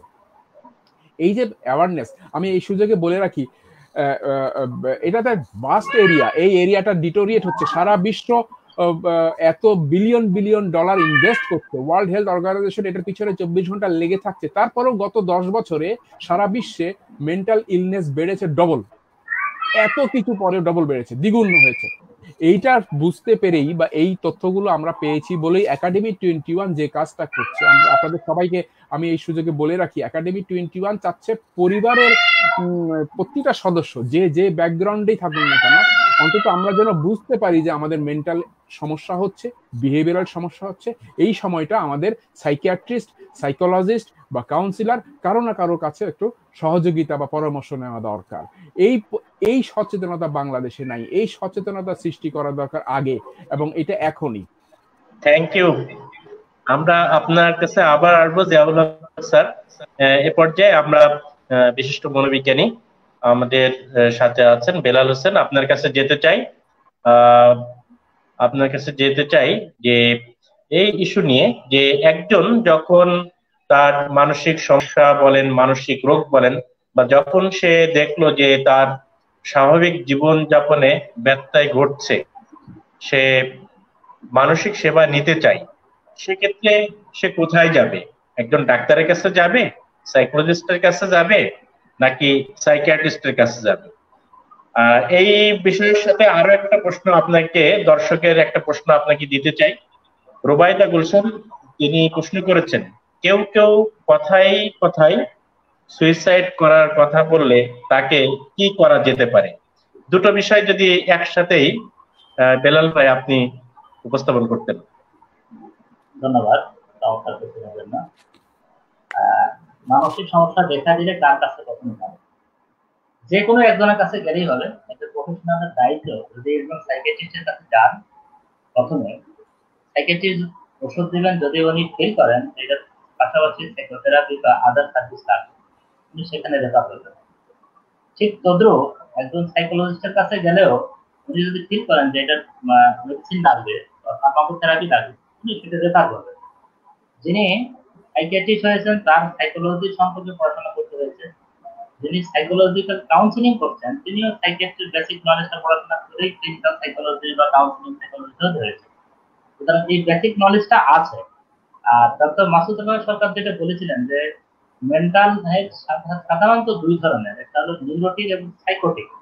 নিউরোটিক সেগুলোকে বলা হচ্ছে যেগুলো মৃদু, যেমন অ্যাংজাইটি, ডিপ্রেশন, বিভিন্ন ধরনের phobia, these are the neurotic disorder. কিছু আছে সাইকোটিক, যেখানে আপনার ডিলুশন, হ্যালুসিনেশন, ডিসঅর্গানাইজ বিহেভিয়ার এগুলো থাকে। এরকম সিভিয়ার কন্ডিশনে গেলে বেশিরভাগ ক্ষেত্রে যদি সাইকোসিস হয় তাহলে ফার্স্ট সাইকিয়াট্রিস্টের কাছে যাওয়া ভালো। আর বিশেষ করে নিউরোলজিক্যাল কেসগুলো ম্যানেজমেন্টের ক্ষেত্রে সাইকোলজিস্টের ভূমিকা দারুণ। এখানে বিভিন্ন ধরনের বিশেষ করে কগনিটিভ থেরাপি বা বিহেভিয়ার থেরাপি একজন ব্যক্তিকে দারুণভাবে হেল্প করতে পারে। ওভারঅলি যার কাছেই যাক না কেন ট্রিটমেন্ট সিক করতে, উনি ট্রিটমেন্ট পাবেন। দরকার হলো যে ট্রিটমেন্টে ঢোকা, ইন করা। এই জায়গাটায় বাংলাদেশে একটা ব্যারিয়ার আছে, যে বাংলাদেশের মানুষদের মধ্যে যারা মেন্টাল ডিসঅর্ডারে ভুগছেন, এটাও আসছে যে 56% মানুষ মানসিক স্বাস্থ্য সেবা সিক করে অসুস্থদের মধ্যে। যে 16.8% ইলনেসের কথা বলা হচ্ছে, ওই পপুলেশনের মধ্যে 56% মানুষ ট্রিটমেন্ট সিক করে, আর ট্রিটমেন্ট অ্যাডিল করতে পারেন মাত্র 33%। বাকিজন কিন্তু সাইকিয়াট্রিস্ট, সাইকোলজিস্ট, ক্লিনিক্যাল সাইকোলজিস্ট এগুলোর কাছে পৌঁছাতে পারেন না। এইগুলা বিভিন্ন ধরনের আয়ুর্বেদিক চিকিৎসা, হোমিওপ্যাথিক বা এই জিনের বাচ্চা এইসব জায়গায় ট্রিটমেন্ট করছে। সুতরাং অসুস্থতার যেহেতু অভিভাবক মেন্টাল ইলনেস যে কোনো প্রবলেম বুঝলে আপনি হাতের কাছে সাইকিয়াট্রিস্ট হোক বা সাইকোলজিস্ট হোক, ক্লিনিক্যাল সাইকোলজিস্ট, যে কোনো একজনকে আপনি রিচ করেন, আপনি সমাধানের রাস্তায় যাত্রা করবেন। আরেকটা বলছেন যেটা যে ইয়ের ইস্যুটা, আরেকটা প্রশ্ন করছেন না সাউন্ড ভাই, সুইসাইড। আপনি আরেকটা প্রশ্ন করছিলেন। জি জি জি, একজন দর্শক কোশ্চেন করেছেন, কেউ কেউ কথায় কথায় সুইসাইড করার কথা বললে তাকে কি করা যেতে পারে? কোথায় কোথায় সুইসাইড করতে চাওয়া সাধারণত মানুষের স্বাভাবিকভাবে গ্রাম বাংলায় প্রচলিত আছে। যারা বারবার মরতে চায় তারা মরে না, কিন্তু সাইকিয়াট্রি সে কথা বলে না। যারা বারবার আত্মহত্যার কথা বলে তারা কিন্তু আত্মহত্যার জন্য ঝুঁকিপূর্ণ ব্যক্তি। আত্মহত্যার কিছু ডিরেক্ট এবং কিছু ইনডাইরেক্ট সাইন আছে। তো বারবার আত্মহত্যার কথা বলা এটা কিন্তু একটা ডিরেক্ট সাইন। আত্মহত্যা আরো কিছু সাইন আছে, যে আত্মহত্যার পরিবারে আত্মহত্যার ইতিহাস থাকা, আত্মহত্যার জন্য চেষ্টা করা, সেলফ হার্মের ইতিহাস, সুইসাইডের নোট লেখা, এগুলো কিন্তু আত্মহত্যার জন্য ঝুঁকিপূর্ণ ফ্যাক্টর। এইসব হলে তাকে আমলে নিতে হবে। আরেকটা ক্ষেত্রে দেখা যায় যে কিছু ব্যক্তিত্বের গোলযোগ, বিশেষ করে আমরা বর্ডার লাইন পারসোনালিটি পাই, যে যারা অ্যাটেনশন সিক করার জন্য বারবার আত্মহত্যার কথা বলে। যদি অ্যাটেনশন সিক করার জন্য বলে সেটা তো একদম অবহেলা করা যাবে না, তবে খেয়াল করতে হবে যে উনি বারবার বলে এটা কি কারো অ্যাটেনশন পাচ্ছেন, কোনো কিছু গেইন করছেন। যদি গেইন করে থাকেন তাহলে সেটাকে বন্ধ করেন। হয়তো কেউ আছে যে শুধু এই আত্মহত্যা করব এই মেডিসিনটি দিয়েই উনি সবাইকে কন্ট্রোল করে রাখছে। বাবা ভয় পাচ্ছে, মা ভয় পাচ্ছে, ওয়াইফ ভয় পাচ্ছেন, তারা উনি যা চাচ্ছেন তা পেয়ে যাচ্ছেন। এইভাবে যদি অবারিত সুযোগ পেয়ে যান, সত্যিকার অর্থে উনি হয়তো আত্মহত্যা করতে চাচ্ছেন না, কিন্তু এই ধরনের একটা ভয় ফ্যামিলির মধ্যে তৈরি করে উনি একটা পর একটা গেম করছেন। এটা ব্যক্তিও বুঝতে পারছেন না, এটা উনি একটা অসুস্থ প্রতিযোগিতায় নেমেছেন। সুতরাং আপনি চোখ রাখবেন, খেয়াল রাখবেন, কিন্তু এটাও খেয়াল করতে হবে যে এইটা দ্বারা ওনার কোনো সেকেন্ডারি গেইন হচ্ছে কিনা, উনি কোনোভাবে লাভবান হচ্ছে কিনা। যদি লাভবান হয় তাহলে সেই লাভটাকে বন্ধ করে দেওয়াটা যুক্তিসঙ্গত কাজ হবে। ধন্যবাদ। Thank you. আমরা এখন মাসুদুর রানা সরকার স্যারের কাছে যাব একই বিষয় নিয়েই, যে আপনার এখানে কোনো কিছু যোগ করার আছে কিনা, যে একজন যদি ফিল করে যে তার মানসিক সমস্যা বা সে মানসিক স্বাস্থ্য সেবা নিতে চাই, তাহলে সে কোথায় যাবে? সাইকোলজিস্টের কাছে, না সাইকিয়াট্রিস্টের কাছে, নাকি অন্য কোথাও? একই সাথে সুইসাইডের ব্যাপারেও যদি আপনার কোনো আরো কিছু কথা থাকে একই সাথে যদি দর্শকদের উদ্দেশ্যে শেয়ার করতেন। ধন্যবাদ। যে আমি আসলে বলতে চাই, আসলে এই মানসিক স্বাস্থ্য একটা সমন্বিত একটা বিষয়, মাল্টি সেক্টরাল ব্যাপার। এখানে বেসিক্যালি যদি আমি যে কোনো একটা ডিজিজের ক্ষেত্রে, মানে আইডিয়াল যে নিয়ম সেটা কিন্তু মিনিমাম 4টা কম্পোনেন্ট থাকবে। একটা হচ্ছে সাইকিয়াট্রিস্ট, একটা হচ্ছে psychiatric social worker, psychologist and psychiatric nurse. 4টা কম্পোনেন্ট লাগবে। এখন আইডিয়ালি হয়তো বা আমাদের দেশে এই কম্পোনেন্টটা নাই। এখন অ্যাজ ফর এক্সাম্পল একজন সাইকিয়াট্রিস্টের কাছে আসলো, তাহলে পেশেন্টটা সেটাকে অ্যাসেস করলাম। অ্যাজ ফর এক্সাম্পল ধরলাম এই পেশেন্টটা হচ্ছে অবসেসিভ কম্পালসিভ ডিসঅর্ডার পেশেন্ট। তাহলে এখানে কিন্তু আমার কাজ রয়েছে হচ্ছে আমাকে তাকে ড্রাগ দিতে হবে, দ্যাট মিনস বায়োলজিক্যাল ট্রিটমেন্ট দিতে হবে। তাহলে বায়োলজিক্যাল ট্রিটমেন্টটা আমি ঠিক করলাম, এবং এটার সাইকোলজিক্যাল অ্যাসেসমেন্টের জন্য সেটা আমি আইডিয়ালি যেটা আসবে রুগীটাকে নিয়ে আসার পরে, নিয়ে আসার প্রথমেই কিন্তু এটা আমার সাইকোলজিক্যাল অ্যাসেসমেন্টটা লাগবে। তার পার্সোনালিটি কেমন, তার প্রিমরবিড পার্সোনালিটি কেমন, তার পার্সোনাল কোনো ট্রেট আছে কিনা। আমাদের কিন্তু এটা টোটাল ইনভেস্ট, এবং ওসিডি হলে তার স্কোরটা কেমন, বা তার ডিপ্রেশন আছে কিনা, অ্যাংজাইটি আছে কিনা, আমাদের বিভিন্ন স্কেল আমরা অ্যাপ্লিকেশন করতে পারি, সাইকোলজিস্টটা করতে পারে। এবং তাহলে এক ধরনের একটা পেশেন্ট আসলো, সেটাকে আমরা ওষুধ দিয়ে আমরা আইডেন্টিফাই করলে আমরা সাইকোলজির কাছে রেফার করতে পারি। এবং আমরা আবার বলতে চাচ্ছি, যদি আমার মূল বক্তব্য হচ্ছে আমাদের এই পরিস্থিতিতে কেস সেবা দেওয়ার জন্য সুইটেবল, এটা হচ্ছে মূল প্রশ্ন নয়। আমার প্রশ্ন হচ্ছে মানসিক রোগে আক্রান্ত যে কোনো একজন রোগী যদি এই 4টা কম্পোনেন্টে যে কোনো একজনের কাছে প্রথমে অ্যাক্সেস হয়ে যায়, তাহলে সে কিন্তু একটা অ্যাপ্রোপ্রিয়েট সার্ভিস পাবে। হয় সে চিকিৎসক মানে সাইকিয়াট্রিস্ট, হয় সে সাইকোলজিস্ট, হয় সে সাইকিয়াট্রিক সোশ্যাল ওয়ার্কার, হয় সে সাইকিয়াট্রিক নার্স। আসলে অ্যাক্সিস এসে গেলে কিন্তু সে মানে একটা আমরা চিকিৎসা ঢুকে গেল, আমরা সেখানে অ্যাসেসমেন্টের সুযোগ হবে, যার যেটা লাগবে। বেশিরভাগ ক্ষেত্রে আমরা জানি কিছু সাইকোলজিক্যাল অ্যাপ্রোচের ব্যাপার আছে, বিশেষ করে নিউরোটিক ইলনেস গুলো বা ডিপ্রেশনের কথা আমরা বলতে চাই। ডিপ্রেশন যদি আমরা বলতে যাই, বলা হয় যে ডিপ্রেশনে কিন্তু একটা বড় ধরনের পোর্শনে কিন্তু আমাদের চিকিৎসা লাগে না। সেখানে আমরা কিছু সাইকোলজিক্যাল অ্যাপ্রোচ আমরা যদি ফলো করতে পারি, অ্যাডভান্স ডেইলি লাইফ প্রোগ্রাম যদি থাকে, তার যদি রিল্যাক্সেশনের ব্যাপার থাকে, বা তার যদি কিছু কগনিটিভ বিহেভিয়ার থেরাপি ব্যাপার থাকে, এগুলা যদি থাকে, তাহলে কিন্তু আমরা 50% ক্ষেত্রে কিন্তু ডিপ্রেশন চলে যায়, কিন্তু বাকি 50% কিন্তু আমাদের মেডিকেশন লাগবে। As for example anxiety disorder কিন্তু একটা বড় ধরনের সংখ্যার কিন্তু প্রথম দিকে হয়তো অ্যাটলিস্ট 1 মাস আমাদেরকে ওষুধ লাগবে, বাকি পুরোটাই কিন্তু আমাদের সাইকোলজিক্যাল অ্যাপ্রোচ লাগবে। এখানে অনেক ধরনের, এক এক ধরনের অ্যাংজাইটির ক্ষেত্রে আমার এক এক ধরনের সাইকোলজিক্যাল অ্যাপ্রোচ লাগবে। এবং আমি বলতে চাচ্ছি যে একটা বাচ্চা স্কুলে যায় না, স্কুল রিফিউজাল, এখানে আমাদের একটা যেটা পুরোটাই কাজ কিন্তু আমাদের সাইকোলজিক্যাল অ্যাপ্রোচ লাগবে, গ্রেডেড এক্সপোজার আমাদের এখানে লাগবে। আমার আবারও প্রশ্ন হচ্ছে যে 4টা কম্পোনেন্ট আমাদের কাছে আইডিয়ালি নেই, কিন্তু যদি থাকতো বা এই 4টা কম্পোনেন্ট যে জায়গায় যাক না কেন, আমার মনে হয় মানসিক রোগীরা ফকির বা বিভিন্ন ওজা বা বিভিন্ন হুজুরের কাছে যাওয়ার থেকে এটা বেটার অ্যাক্সেস, এবং এখান থেকে পৌঁছলে কিন্তু একটা বৈজ্ঞানিক চিকিৎসা কিন্তু একটা ধারা শুরু হলো, এখান থেকে সে কিন্তু একটা বৈজ্ঞানভিত্তিক চিকিৎসা পেতে পারে। আর সুইসাইডের যে বিষয়টা আসছে, সেটা হচ্ছে আমি বলতে চাচ্ছি যে আসলে আমরা জানি যে সারা বিশ্বে যতগুলি আত্মহত্যার ঘটনা ঘটে, তার কিন্তু 95% কজ হচ্ছে তার সাইকোলজিক্যাল কজ, কোনো না কোনো মানসিক রোগ থেকে কিন্তু সে সুইসাইড করে। আমরা জানি যে ডিপ্রেশনে সুইসাইড রেট কিন্তু অনেক বেশি, 18%, সিজোফ্রেনিয়াতে বলা হয় 10%, এবং অলমোস্ট সুইসাইডের 95% কজ হচ্ছে মানসিক রোগ। এই জন্য যে বারবার আত্মহত্যার কথা বলে বা হুমকি দেয়, তার আমার অ্যাসেসমেন্টটা প্রয়োজন।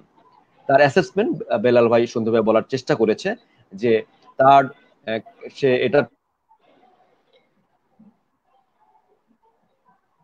Thank you. আমরা একদম শেষ পর্যায়ে চলে এসেছি, এবং মাসুদ রানা সরকার স্যার খুব সুন্দর করেই আমাদেরকে বলেছেন যে এটা একটা সমন্বিত সেবা বা ইন্টিগ্রেটেড সার্ভিস। আমরা আসলে সাধারণভাবে দেখি যে কোনো রোগীর যখন অপারেশন করে, তখন কিন্তু অপারেশনের সময় একজন সার্জন থাকেন, একজন অ্যানেস্থেসিয়া দেওয়ার জন্য থাকেন, তারপরে নার্স থাকেন, আরো কোনো ডাক্তার থাকেন, মেডিকেল অফিসার থাকেন।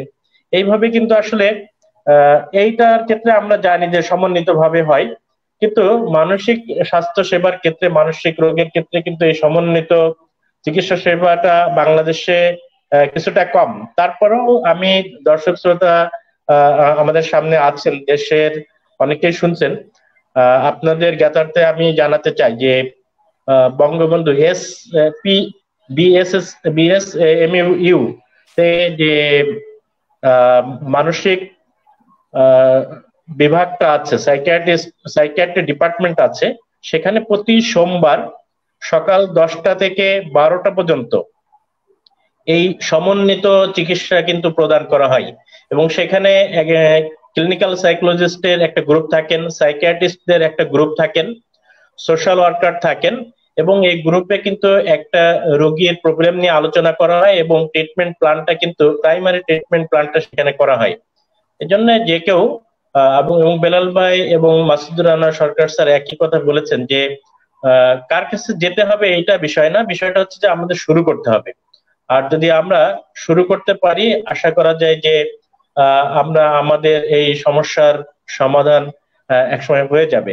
আমাদের সাথে অনেক দর্শক যোগ হয়েছেন, গোলাম সরোয়ার, কাজী সাবরিনা, আনিকা তাবাসসুম, ইউসুফ ইসলাম আর একজন ক্লিনিক্যাল সাইকোলজিস্ট, আমাদের সাথে রওশনারা, অনেকেই যুক্ত হয়েছেন, অনেকেই দেখছেন। আপনাদেরকে ধন্যবাদ জানাচ্ছি। আমাদের সময় একদম কম, একদম দর্শকদের জন্য 1 মিনিটের জন্য জিয়াউল হক স্যারকে 1 মিনিট সময়ের জন্য। জি, একটা আপডেট করছি মনে আছে, মানে সুইসাইডাল আইডিয়েশন বা কাজী সাবরিনা সম্ভবত একটা মাসুদ রানা ভাই অ্যাড্রেস করা হয়েছে। প্রশ্নটা দেখেন তো। এই কাজী সাবরিনা ম্যাডাম একটা কোশ্চেন করেছেন, মন্তব্য করেছেন, এটা অ্যাড্রেস করেন প্লিজ। কাজে না, আপনি যেহেতু মন্তব্যটা দেখেছেন, আমার মনে হয় সেই মন্তব্য নিয়ে যদি মন্তব্য কিছু বলার থাকে, জিয়াউল হক স্যার আপনাকে রিকোয়েস্ট করবো ডক্টর এইটা পাস অন করে দেন প্লিজ ডক্টর মাসুদ সাহেবকে, এটা অ্যাড্রেস করা দরকার, তারপর আমি আসছি। আচ্ছা, আমি আমার এখান থেকে কেন যেন মিস করেছি, দেখতে পাচ্ছি না। আমি মাসুদুর রহমান সরকার স্যারের কাছে আসবো। বেলাল ভাইকে দর্শকদের উদ্দেশ্যে 1 মিনিট কিছু বলার জন্য বলছি। বেলাল ভাই। ধন্যবাদ চালু ভাই। আজকে এই এটা মনে হয় আমার লাস্ট চান্স না, বিদায় নিতে হবে।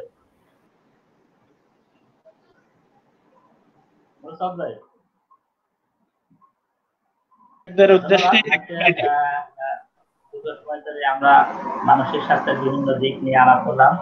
আমাদের সাথে দুজন এক্সপার্ট, আমাদের বাংলাদেশের সাইকিয়াট্রিক নার্স একজনই লন্ডনে কাজ করছেন। আমরা এক্সপেক্ট করবো ওনাদের বাংলাদেশে আমরা পাবো। তারপর মাসুদুর রহমান সরকার, উনি পাবনা মেন্টাল হসপিটালের গুরুত্বপূর্ণ দায়িত্ব পালন করছেন এবং উত্তরবঙ্গে একটা বড় অংশের মানসিক এবং সরকারের সাথে রিমোট এরিয়াতে মানসিক স্বাস্থ্য সেবা কিভাবে করতে যায় এই বিষয়ে রাষ্ট্রীয় পলিসি বা এবং বুথ লেভেল পর্যন্ত উনি কাজ করতেন।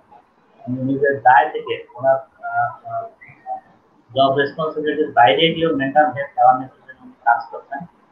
এবং জিয়াউল হক ভাই লন্ডন থেকে বাংলাদেশের রেসপন্সিবিলিটি উনি ছাড়েন নাই, লন্ডনে চলে গেলে ওরা বাংলাদেশের মানসিক স্বাস্থ্য সেবা কিভাবে করতে হবে, ঘরে ঘরে মানসিক স্বাস্থ্য সেবা কিভাবে করতে হবে এবং ফ্যামিলির যে বিষয়টা উনি উল্লেখ করেছেন যে পারিবারিক বিষয়টাকে প্রাধান্য দেওয়া, বিষয় দর্শকরা যারা এই প্রোগ্রামটার সাথে যুক্ত হয়েছেন 27টি পর্বে কিছু দর্শক শুনছেন, দেখছেন, গুরুত্ব দিচ্ছেন, প্রোগ্রামটা চালু আছে। আমি আশা করি এই প্রোগ্রামটি আরো পপুলার হবে, দর্শকরা এই প্রোগ্রামটি যারা উপকৃত হচ্ছেন এবং হবেন এবং এই আলোচনাটা ধারাবাহিকতা চলতে থাকে। আমি সবাইকে ধন্যবাদ জানাচ্ছি আজকের উপস্থাপক বেলাল ভাই, আপনাকেও ধন্যবাদ। আমাদের একজন দর্শক আমাদের কাছে একটা ইস্যু নিয়ে এসেছেন, সরি আমি মিস করে গিয়েছিলাম। কাজী সাবরিনা বলেছেন, আমি খুবই ফ্রাস্ট্রেটেড থাকি, আমার পাস্ট আমাকে খুব অ্যাংজাইটিতে ফেলে দেয়, আমার মনে হয় এই দুনিয়া আমার জন্য না, আমার সুইসাইড করা উচিত, আমি লোনলি ফিল করি আর নিজেকে ফেইলার মনে হয়, আমার টলারেন্স পাওয়ারও কম, আমি স্টাডিতে কনসেন্ট্রেট করতে পারি না, কান্না পাই অলওয়েজ আমার, আমি এখন কি করতে পারি? ডাক্তার মাসুদ রানা সরকার, আশা করি আপনি প্রশ্নটা বুঝতে পেরেছেন এবং উত্তর দিবেন এবং একই সাথে আপনি দর্শকদের উদ্দেশ্যে। জি ধন্যবাদ। আসলে আমাদের যিনি দর্শক বিষয়টা উপস্থাপন করছে, আমার কাছে যেটা মনে হচ্ছে যে ওনার যে উনি এখন বিষণ্ণতায় মানে মেজর ডিপ্রেসিভ ডিজঅর্ডারে নিয়ে ভুগছেন। এটার জন্য আসলে আমার মনে হয় কোনো সাইকিয়াট্রিস্টের শরণাপন্ন হওয়া উচিত, হলে আমরা আসলে তাকে আরো ভালোভাবে অ্যাসেসমেন্ট করতে পারবো। সাইকিয়াট্রি ভালোভাবে অ্যাসেসমেন্ট করতে পারবে, অ্যাসেসমেন্ট করে তার যদি মানে তার সিভিয়ারিটি কেমন সেটা দেখে তার ওষুধ লাগবে কিনা বা তার কোনো সাইকোলজিক্যাল অ্যাপ্রোচ লাগবে কিনা সেটা সিলেকশন করা যাবে। আমার সাজেশন উনি যদি সম্ভব হয় যে কোনো একজন সাইকিয়াট্রিস্ট শরণাপন্ন হতো। যদি ঢাকায় থাকেন, আমাদের জাতীয় মানসিক স্বাস্থ্য ইনস্টিটিউট রয়েছে, সেখানে বহির্বিভাগে শুক্রবার ছাড়া প্রতি 6 দিনে আমাদের বিশেষজ্ঞ সাইকিয়াট্রিস্টরা সার্ভে দিয়ে যাচ্ছেন, সেখানে শরণাপন্ন হতে পারেন। অথবা বঙ্গবন্ধু শেখ মুজিব মেডিকেল ইউনিভার্সিটির সাইকিয়াট্রি ডিপার্টমেন্টের বহির্বিভাগে উনি যেতে পারেন, অথবা ঢাকা মেডিকেল কলেজ অথবা মিটফোর্ড হসপিটালের সাইকিয়াট্রি বিভাগে যেতে পারেন। আর যদি পেরিফেরিতে হয়, পেরিফেরি যে কোনো মেডিকেল কলেজে সাইকিয়াট্রি ডিপার্টমেন্ট রয়েছে, সেখানে উনি শরণাপন্ন হতে পারেন। আমার শরণাপন্ন হলে উনি একটা অ্যাপ্রোপ্রিয়েট অ্যাসেসমেন্ট হবে এবং অ্যাসেসমেন্টে ওনার সমস্যার সমাধান হয়ে যাবে। ডিপ্রেশন হলে এটা অনেক ভালো ভালো বোথ বায়োলজিক্যাল অ্যান্ড সাইকোলজিক্যাল চিকিৎসা রয়েছে, চিকিৎসা উনি আমার মনে হয় এটা থেকে নিরাময় হবে। এবং আমি যেটা বলতে চাই আসলে স্বাস্থ্যর দুইটা ইম্পর্টেন্ট পার্ট, যে একটা হচ্ছে physical health and mental health. এবং আমরা জানি যে মেন্টাল হেলথটা হচ্ছে শুধু ফিজিক্যাল হেলথের উপর একটা বড় ধরনের প্রভাব পড়ে। কোনো মানুষের যদি মেন্টাল হেলথ যদি মানে হেলথি না হয়, তাহলে তার মেন্টাল হেলথের পাশাপাশি তার ফিজিক্যাল হেলথও একটা বড় ধরনের বিপর্যয়ের মধ্যে আসে। এই জন্য আমি দর্শকদেরকে কাছে আবেদন রাখতে চাই যে আমাদের ফিজিক্যাল হেলথের পাশাপাশি আমাদের মেন্টাল হেলথকে ভালো রাখতে হবে। ভালো রাখার জন্য আমাদের চেষ্টা করে যেতে হবে। যে কোনো ধরনের সমস্যা ফিল করলে আমাদের দেশের সকল সরকারি মেডিকেল কলেজে এবং স্পেশালাইজ হসপিটালের মধ্যে রয়েছে পাবনা মানসিক হসপিটাল, জাতীয় মানসিক স্বাস্থ্য ইনস্টিটিউট, সেখানে আমাদের সাইকিয়াট্রিস্ট রয়েছে, আমাদের সাইকোলজিস্টরা রয়েছে, সেটা শরণাপন্ন হতে হবে, চিকিৎসা নেওয়ার চেষ্টা করতে হবে। এবং আমার মনে হয় আমাদের সচেতনতা, আর যারা আজকের আয়োজক তাদের জন্য বলতে চাই যে আমাদের মূল সংকট হচ্ছে আমাদের সোশ্যাল স্টিগমা কিভাবে আমরা দূর করতে পারি। আর আজকের যে আয়োজন, এই ধরনের আয়োজন যত বেশি হবে, আমার মনে হয় আমরা জনগণকে সচেতন করতে পারবো। এই সচেতনতার মাধ্যমেই আমাদের মূল সংকট কিন্তু আমাদের সচেতনতার অভাব। আমরা যে যত সচেতনতা আমরা বাড়াইতে পারবো, আমার মনে হয় মানসিক স্বাস্থ্যর উন্নয়নে আমরা বড় ধরনের ভূমিকা রাখতে পারবো। এই জন্য আজকে যাদের আয়োজন, এ ধরনের আরো বেশি বেশি আয়োজন করা উচিত। করতে পারলে আমার মনে সমাধান হবে। এবং আজকে যারা আয়োজন করেছে তাদেরকে, এবং আমার পাশাপাশি আরো যে দুইজন আলোচক রয়েছে, জিয়াউল হক স্যার এবং বেলাল ভাই, ওনাদেরকে ধন্যবাদ জানিয়ে, নুরুল সাদ ভাইকে ধন্যবাদ জানিয়ে আমি আমার কথা শেষ করছি। আসসালামু আলাইকুম। Thank you sir. আমরা একদম শেষ পর্যায়ে বলতে আসলে শেষ সময়ও পার করে আসছি। তারপরেও আমরা জিয়াউল হক স্যারের কাছ থেকে সর্বশেষ দর্শকদের উদ্দেশ্যে মন্তব্য শুনতে চাই, এবং কোনো বিষয় ইম্পর্টেন্ট মনে করলে আমাদের উদ্দেশ্যে। Ziaul Haque sir. Thank you Sadat ভাই। আমি কাজী সাবরিনার বিষয়টা আমাদের ডক্টর মাসুদ স্যার খুব চমৎকার ভাবে বলেছেন। I do appreciate that. এবং আমি রিকোয়েস্ট করব আপনাকে, দেখেন জীবনটা অনেক দামি, এরকম চড়াই উতরাই অনেক থাকতেই পারে। আপনি ইমিডিয়েটলি আপনার অভিভাবকের সাথে হলেও পরামর্শ করে কোনো সাইকিয়াট্রিস্ট, সাইকোলজিস্ট বা সাইকিয়াট্রিক নার্স বা সামওয়াট কোনো প্রফেশনালের সাথে কন্ট্যাক্ট করে নেন please. Do get in touch with. আপনি ইচ্ছা করলে একাডেমি 21 এর সাথে ইনবক্স করতে পারেন, আমরা আপনাকে রিফার করে দেবো ইনশাআল্লাহ। 2 নম্বর কথা হচ্ছে যে আজকে এই প্রোগ্রামে ডক্টর মাসুদ এসছেন পাবনা রিমোট থেকে। আমি ওনাকে স্পেশালি থ্যাংক ইউ জানাচ্ছি থেকে এই একাডেমি 21 এর পুরো টিমের পক্ষ থেকে।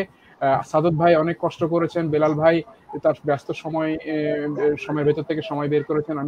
আমরা সবাই মিলে আপনাদের সকলের কাছে কৃতজ্ঞ। আর আমাদের দর্শকদের সাথে আজকে যার যোগাযোগ হয়নি, নাসিবা আমিন বগুড়া থেকে স্টুডিও ম্যানেজ করেছেন, তাকেও বড় একটা থ্যাংক ইউ জানাচ্ছি। আর আমরা একাডেমি 21 এর দাওয়াতটা আমি আপনাদের সবার উদ্দেশ্যে দিয়ে রাখি। একাডেমি 21 এই বিশাল সমস্যা মানসিক স্বাস্থ্যের ক্ষেত্রে, যেটা ডক্টর মাসুদ বলেছেন যে component physical health and mental health, আমরা আসলে কম্প্রিহেন্সিভ মানে সুস্থ না হলে, ফিজিক্যালি সুস্থ থেকে যদি মানসিকভাবে অসুস্থ হই তাহলে আমরা সুস্থ না। আবার মানসিকভাবে সুস্থ থেকে যদি শারীরিকভাবে অসুস্থ হই তবুও আমরা সুস্থ নই। আসলে এই সুস্থতার যে কম্প্রিহেন্সিভ কালেকটিভ যে একটা সংজ্ঞা, এই বিষয়টাকে নিশ্চিত করার জন্য আগে সচেতনতা দরকার। এই সচেতনতা সৃষ্টির জন্য একাডেমি 21 চেষ্টা করে যাচ্ছে। আমরা আজকের প্রোগ্রামের মাধ্যমে আপনাদের সকলকে আহ্বান জানাচ্ছি, please do get in touch with us, আমাদের সঙ্গে সম্পৃক্ত হন, সহযোগী হন। আসেন আমরা সবাই মিলে যার যার অঙ্গন থেকে যার যার সামর্থ্য অনুযায়ী যতটুকু পারি এই দেশ, এই জনতা, এই সমাজের জন্য কিছু করি। আপনাদের সকলকে আবারও ধন্যবাদ। আসসালামু আলাইকুম। Thank you. আমরা আমাদের প্রোগ্রামের একদম শেষ পর্যায়ে চলে এসেছি। আমি প্রথমেই ধন্যবাদ জানাতে চাই আমাদের দর্শক শ্রোতাকে, কারণ তারাই আমাদের এই প্রোগ্রাম করার অনুপ্রেরণা। অনেকেই আমাদের প্রোগ্রাম দেখছেন, পরামর্শ দিচ্ছেন, প্রশ্ন করছেন। এটা আমাদের এই প্রোগ্রামের মাধ্যমে মানুষকে সচেতন করার যে প্ল্যানটা আমরা অব্যাহত রাখতে পেরেছি। বিশেষ করে যারা প্রশ্ন করেছেন তাদেরকেও আমরা শুভেচ্ছা জানাচ্ছি। বিশেষ করে যারা তাদের সমস্যা নিয়ে আমাদের সামনে এসেছেন, আপনাদের যে সমস্যা নিয়ে আসছেন এটার জন্য আমরা সহমর্মিতা জানাই এবং আন্তরিকভাবে আপনাদের কাছে আবেদন করি যে আপনাদের ইস্যুগুলো নিয়ে প্রফেশনালদের সাথে গেলে আপনারা নিশ্চয়ই খুব ভালো সেবা পাবেন, যেটা আপনার জীবনের মানকে বৃদ্ধি করবে, আপনার মনের শান্তি বৃদ্ধি করবে। আজকে আমাদের এই অনুষ্ঠান মূল সংলাপ একাডেমি 21 মানসিক স্বাস্থ্য ও গবেষণা কর্মকাণ্ড নিয়ে এগিয়ে চলছে। প্রতি শুক্রবার রাত 8টায় দর্শকদের উদ্দেশ্যে প্রোগ্রাম নিয়ে আসছে। আজকের প্রোগ্রাম ছিল 27তম পর্ব, মেন্টাল হেলথ ডে উপলক্ষে আমাদের আজকের প্রোগ্রাম। এই প্রোগ্রামে আজকে আমাদের সাথে আলোচনায় অংশ নিয়েছেন ডাক্তার মাসুদ রানা সরকার, পাবনা মানসিক হাসপাতালের আবাসিক সাইকিয়াট্রিস্ট। আমাদের সামনে যোগ দিয়েছেন একাডেমি 21 এর research director, mental health professional Ziaul Haque sir আমাদের সাথে আলোচনায় অংশ নিয়েছেন, মতামত দিয়েছেন বিশিষ্ট মনোবিজ্ঞানী কনসালটেন্ট সাইকোলজিস্ট মোহাম্মদ বেলাল হোসেন। প্রত্যেককেই ধন্যবাদ জানাচ্ছি, একাডেমি 21 কে ধন্যবাদ জানাচ্ছি এই আয়োজন অব্যাহত রাখার জন্য। যারা সামনে থেকে পিছন থেকে কাজ করছেন একাডেমি 21 এর মনোসংলাপ প্রোগ্রামের জন্য, সবাইকে ধন্যবাদ জানিয়ে, এবং যারা এই প্রোগ্রাম দেখছেন তারা এই প্রোগ্রামটাকে শেয়ার করে অন্য যারা দেখতে পায়নি তাদেরও যেন মানসিক স্বাস্থ্য সেবায় তারাও জানতে পারে, বুঝতে পারে, মানুষের স্বাস্থ্য সেবা নিশ্চিত হতে আরো এক ধাপ এগিয়ে যেতে পারে।